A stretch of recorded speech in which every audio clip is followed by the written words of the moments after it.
गावा style same to same भन्नाट अशा चवीचा छोले मसाला बनवण्याकरिता अगोदर छोले मी रात्रभर पाण्यामध्ये भिजवून घेतले। त्यानंतर मला दुसऱ्या दिवशी सकाळी छोले मसाला बनवायचा होता, त्यामुळे ते छोले मी कुकरच्या 3 शिट्ट्यामध्ये शिजवून घेतलेले आहेत। छोले शिजवत असताना त्यामध्ये तुम्ही खडे मसाले टाकून शिजवू शकता। त्यानंतर तुम्ही बघू शकता की कुकरच्या 3 शिट्ट्यामध्ये छोले शिजलेले आहेत। त्यानंतर छोले मसाला बनवण्याकरिता अगोदर मी या ठिकाणी कांदा कट करून घेणार आहे। कांदा जरा भरपूर जास्त प्रमाणात वापरायचा आहे।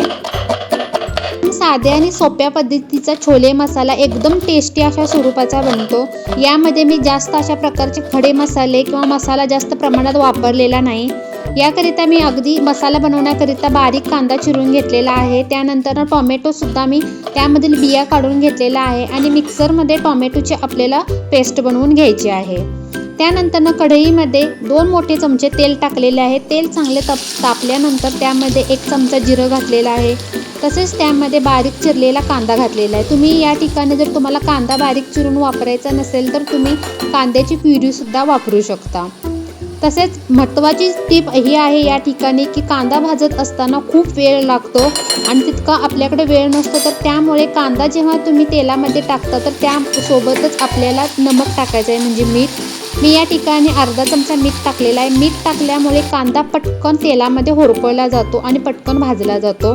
त्यानंतर त्यामध्ये 1 चमचा आलं लसूणची पेस्ट घातलेली आहे। त्यानंतर कांदा अगदी लालसर रंग येईपर्यंत परतवून घ्यायचा आणि त्यानंतर यामध्ये 1 टोमॅटोची प्युरी घातलेली आहे। टोमॅटोची प्युरी करत असताना त्यामधील जे काही बिया आहेत टोमॅटोमधील, तर त्या बिया काढून टाकायच्या आहे, ज्यामुळे आंबटपणा जास्त येतो। त्यानंतर एकसारखं अगदी कढईला तेल सुटेपर्यंत आपल्याला कांदा आणि टोमॅटो व्यवस्थितपणे परतवून घ्यायचा आहे। त्यानंतरच सर्व यामध्ये मसाले ॲड करायचे आहे। यामध्ये मी अर्धा चमचा हळद पावडर घातलेला आहे। त्यानंतर कोल्हापुरी लाल तिखट मसाला 2 चमचे घातलेला आहे आणि 1 चमचा गरम मसाला वापरलेला आहे। गरम मसाला सुद्धा अगदी मी घरामध्येच बनवलेला आहे। खडे मसाले, धना पावडर आणि जिरा पावडर मिक्स करून मी या ठिकाणी ही खडे मसालेची पावडर बनवलेली आहे। त्यानंतर एकसारखं व्यवस्थितपणे मसाल्यामध्ये मिक्स करून घ्यायचं आहे आणि त्यामध्ये थोडंसं पाणी ॲड करून आपल्याला मसाला अगदी तेल सुटेपर्यंत परतवून घ्यायचा आहे। त्यानंतर शिजवलेला जो छोले आहे ते छोले आपल्याला यामध्ये ॲड करून घ्यायचा आहे आणि पूर्णपणे मिक्स करून घ्यायचं आहे। तुम्ही या ठिकाणी तुम्हाला जर एकदम पातळ स्वरूपाचा हवा असेल तर तुम्ही यामध्ये थोडंसं पाणी ॲड करू शकता आणि त्यानंतर कोथिंबीर टाकून खाण्यासाठी तयार झालेला आहे। गरमागरम चमचमीत आणि भन्नाट अशा चवीचा छोले मसाला खाण्यासाठी तयार झालेला आहे।